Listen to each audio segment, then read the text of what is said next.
Lord Jesus Christ, and welcome to St. Cyril and Methodius Ukrainian Orthodox Church in Madison, Wisconsin. I'm Father Gregory, the pastor, and it's good to be with you this Sunday, April 21st, the fifth Sunday of Great Lent, the Sunday of St. Mary of Egypt. St. Mary of Egypt was an interesting person. As I mentioned last night in the sermon, she is often referred to as a prostitute, a harlot, but that really falls rather far short of the depth of her sin, because we read in her Vita that she didn't engage in sexual immorality for the sake of money or even pleasure, but rather simply to degrade herself and her partners. In fact, she supported herself not by prostitution, there was no exchange of money, but by weaving. And she kept, in many ways, a very ascetical life. She was a woman of great fasting, if not prayer, manual labor. But this was in the service of her sexual depravity. She was as extreme in her asceticism as she was in her sin, spending decades fasting in the desert in Jordan after her baptism.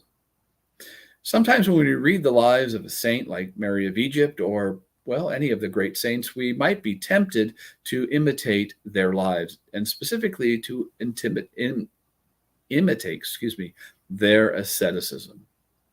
St. Antony the Great, though, says that many have worn out their body by asceticism, but because they lack discernment, they are far from God.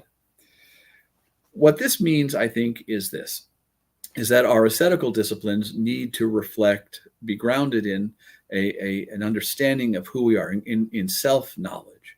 And not just self-knowledge, but self-acceptance. I need to know who I am.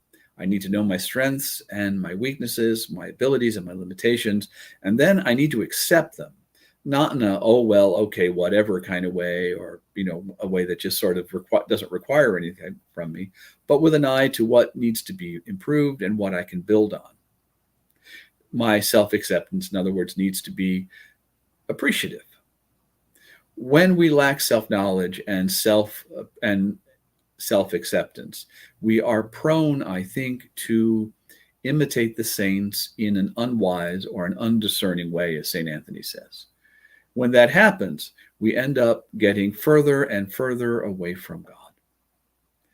As the Orthodox Church comes now to our final week of Great and Holy Lent, and as we get ready next week to begin Holy Week and our journey to Pascha, we should, I think, spend some time and reflect and ask ourselves, who are we?